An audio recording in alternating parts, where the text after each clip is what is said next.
Hey guys, welcome back to another video. If you're new to my channel, welcome. I'm Noelia, and please take a second to subscribe to my channel so you don't miss another video. Now, as you guys can see from the title, today I'm actually going to be talking about something that I get questions about all the time. Now, if you go through my YouTube videos, you guys will see in my comments a lot of people asking me if I followed the curly girl method when it came to going natural, if it was something that helped me, and my thoughts overall on the curly girl method. I have a lot of thoughts now that my hair is fully healthy and I went through my own journey myself. So I figured I'd share it with you guys just so you guys can have an idea of what helped me and why I don't necessarily fully agree with this method. Now, these are my own personal opinions. I don't need anyone coming for me saying the way I view this method is wrong. I don't think there's a right and wrong, but I personally feel there's some steps that make no sense, especially when it comes to protecting and caring for your hair. So for those of you who have absolutely no idea what the curly girl method is and you literally have no idea what I'm talking about, this is a method created by Lorraine Massey. She is a hairstylist and curl expert, and she created this method in the early 2000s. So I did not start my natural hair journey until about 2013, not officially, but of course, if you guys saw my video of me talking about my natural hair journey, I started and stopped multiple times. So I remember that everyone went to this book. So she created like a handbook talking all things curly. And back then there weren't that many resources. So the curly girl method was like something that was like an uproar. Everyone was talking about it. Everyone was following it. It was like a thing. I will preface this by saying I did attempt the curly girl method. It just was not for me. So I personally never purchased the handbook that goes along with the curly girl method. I just used to do my research online and watch YouTube videos. So I pretty much went based off of the people that bought the book and did it for themselves. So one of the main things that I look back on now and I wonder how the heck did I think that was okay was eliminating shampoos. So their theory was to simply use a no poo, a low poo, or just like a co-wash. I don't know why anybody would think that's okay. I'm not gonna lie, I was that person. And then there were times where I would style my hair and I still had buildup in my hair and I'm like, why is this not going away? So I thought it was just my hair. I thought my hair, I don't know, I didn't think anything of it. I didn't think that a shampoo was actually going to do, I don't know, they said it was damaging. So you hear damaging, you hear you want to get your curls back, you just avoid it at all costs. I had a fear of shampoos back in the day, and that'll be something that will never make sense to me because I love shampooing my hair now. It's probably one of my favorite steps when it comes to washing my hair because I just know that my scalp is getting clean, my hair is getting clean. Amazing. So I am not the biggest co-wash advocate only because I do use a lot of heavy products. But if it works for you, that's cool too. But I highly recommend you shampoo your hair at least once a week. That's just my opinion. I know a lot of people, you know, I want you to do what's best for you. This is just my personal opinion. I know a lot of people can go about their day just co-washing their hair, and if it works for you, cool.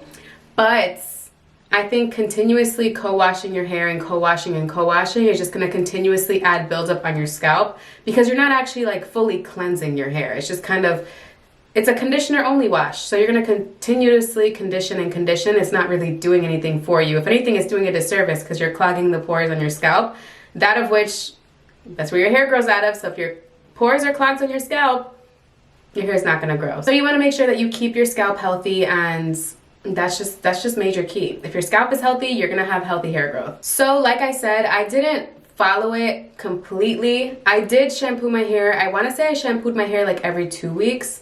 So that's why I didn't really see my hair ever being clean when I was restyling and restyling. I just kept adding product and product to my hair. And there were points where my hair just didn't curl. Like the damaged sections would just literally lay damaged versus when I would shampoo it, the damaged sections would curl a little bit and gave me a little bit of like a little wave or something. When I just kept building products on it and building products, it would just lay like it was just bad. Another thing recommended by the curly girl method is to get rid of flat irons, blow dryers, hair steamers, hot combs, and any heat styling tools. As much as I am almost agreeing with this, as much as back then this all made sense, thinking back on it now, I'm realizing that this entire curly girl method was not created for our hair. And when I say our hair, you guys all know what I'm talking about. I do not have to specify what I mean, you guys know what I mean. So this method just doesn't make sense for our hair. I do agree, yes, eliminate heating tools in the sense of flat irons, curling wands, all of that. Completely understand that. But blow dryers, I was terrified to use a blow dryer back in the day. Terrified, like literally terrified. I didn't even look at it. Even though I've always known about the diffuser tool, I was still scared to use it because any type of heat, this method makes you terrified of heat. Like I was so scared to use any type of heat in my hair because I knew my hair was in a very fragile state. So I used to air dry. Every single time I would air dry, or I would actually dry my hair with a fan. This is not the first time. I know I did post when I was in Puerto Rico how I used a fan to dry my hair, but I actually used to do that in my own house too because I did know a curly influencer at the time that would do that, and I started following that because when you have thick hair like mine, my hair has always been thick.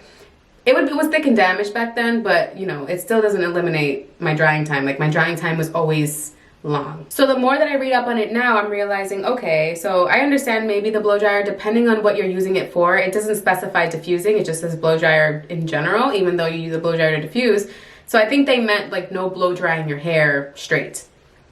As far as a hair steamer, if this was created for those with low porosity hair, this would be completely invalid because hair steamers are amazing for low porosity hair. I would say hair steamers would work amazing for all hair types.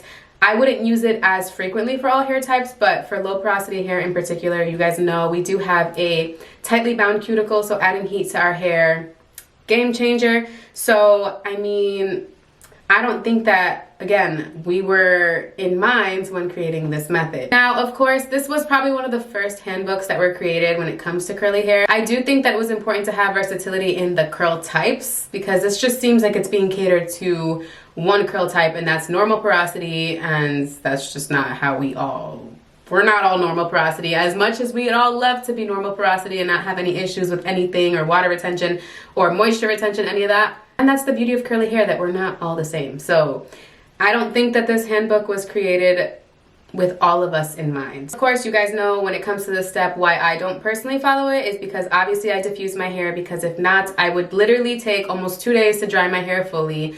I do air dry in the summer, but realistically, it's not for the average person. My hair takes forever to dry along with most curly hair. And you guys already know about how I feel when it comes to hair steamers. I absolutely think it's a must when it comes to low porosity hair.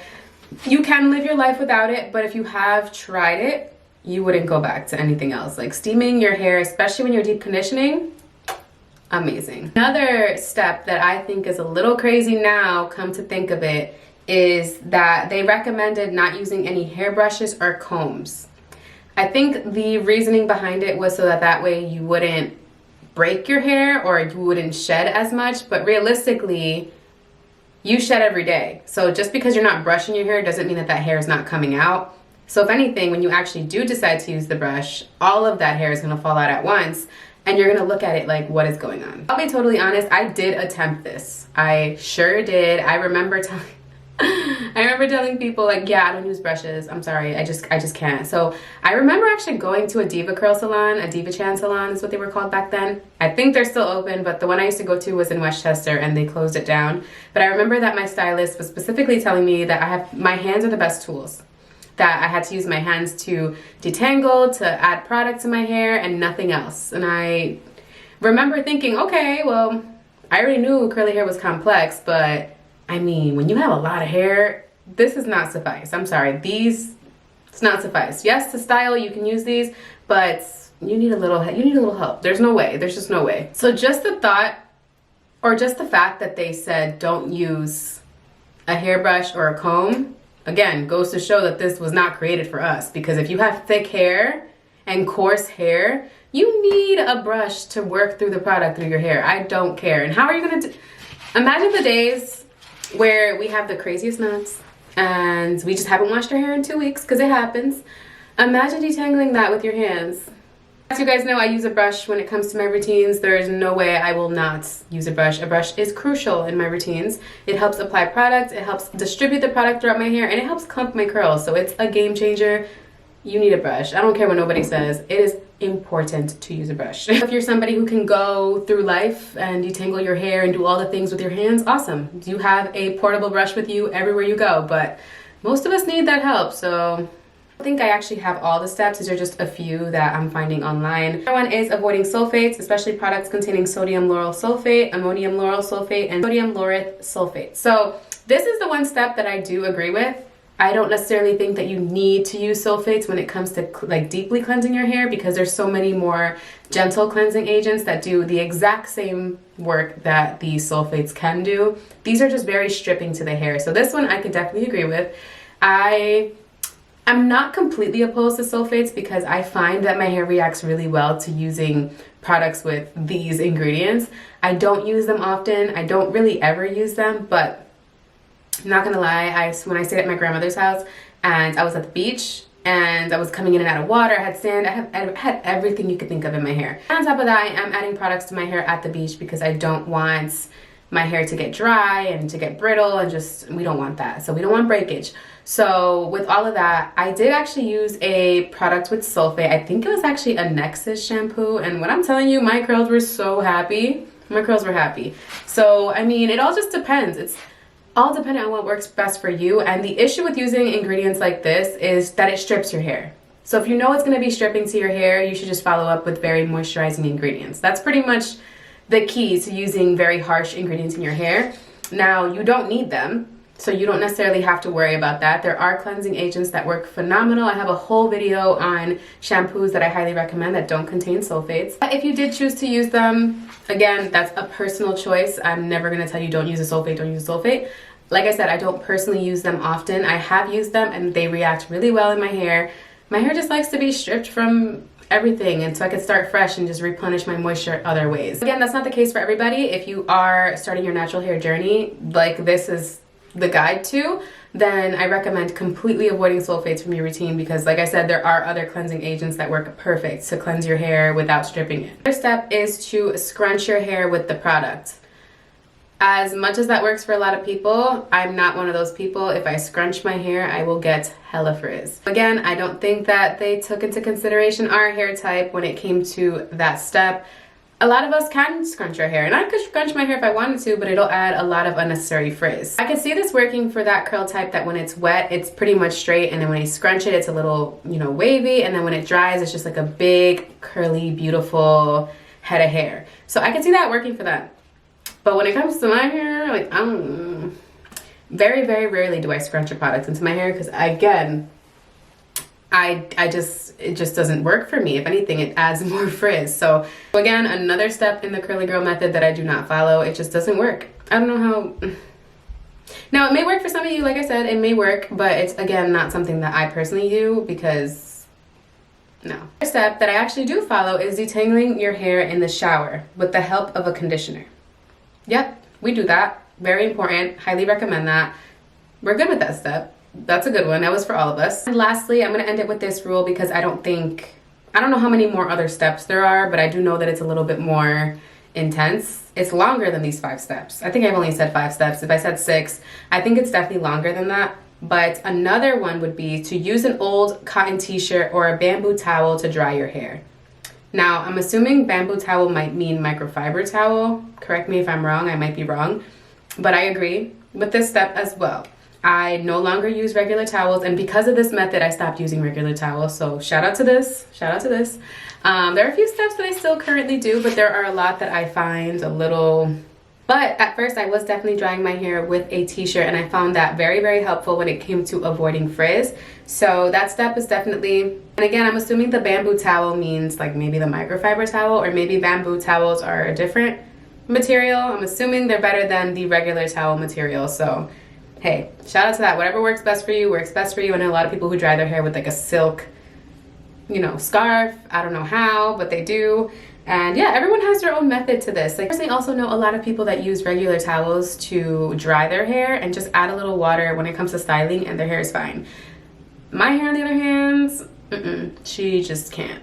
And even with regular microfiber towels, she be acting up. So I don't use regular towels. I just solely use either a microfiber towel or a t-shirt. I'm almost certain that there are more steps to this method. I just picked out a few that I found online that stood out to me that I currently don't use or still do use.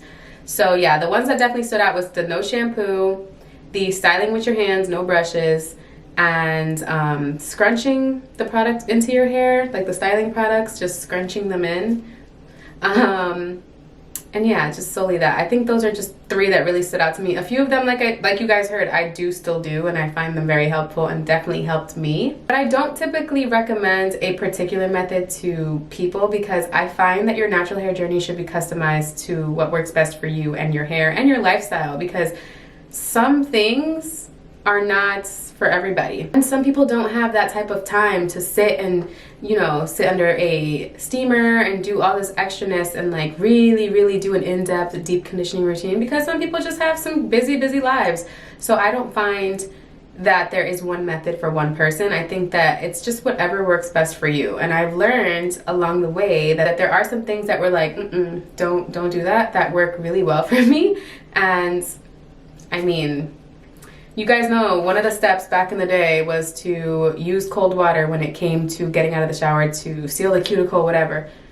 When I realized I was doing that and was doing a disservice to my hair, it's just all about experience and learning your hair and learning what works best for your hair. So you gotta go through it to get through it. That's just my theory. But I love that there are so many curly resources now. Now you can actually go on YouTube and type in your exact curl type and find a curly girl or a curly guy that has hair similar to you, and bam, you could just follow their routines and see if their routine works for you. If it doesn't, you add something, take something out. Like, it's amazing. If I had these resources back then when I started my natural hair journey, it would be amazing. But they were like 3 or 4 natural hair influencers at the time, and most of them didn't have my curl type. The only one that I would say was closest, and we do not even have the same curls, is Sunkissed Alba. She's an OG. She was one of my like go-to influencers that I would watch her videos and follow all her stuff. And I think she was actually one of the ones that suggested the cold water. But again, she has that type of curl type that the cold water would work for. Now, if you want to take one thing away from this video, if you want to continue to follow the curly girl method, okay, that's fine. But if you want to take one thing from this video, is no matter what type of hair you have, no matter what type of curls you have, you need to shampoo your hair. Don't listen to the no shampoo. You need shampoo in your life. Okay? If you need one thing to take from this video, please shampoo your hair once a week. Please. You are a veteran and you know your hair and you're like, I got my hair, I don't need to wash my hair once a week. That's fine. But if you are starting out and you are using heavy products, or you're using products similar to mine that may be on the heavier side, then you should definitely be shampooing your hair at least once a week. I highly recommend it. Yeah guys, that's all for today's video. I hope you guys liked it. If you did, don't forget to give this video a big thumbs up. Subscribe to my channel if you haven't already so you don't miss another video. If there are any topics you also want me to discuss, just like this one, go ahead and comment them down below and I will go off. I could talk for days. So these videos are very easy for me. It's like slides off the tip of my tongue. I could just talk for days, and if you guys are into that, let me know. If you guys don't like chatty videos, you're not gonna like this one. I'm actually gonna add this to the title so you guys know it's chatty.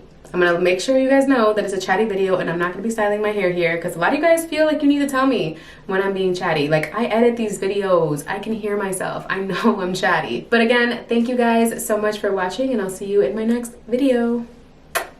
Bye.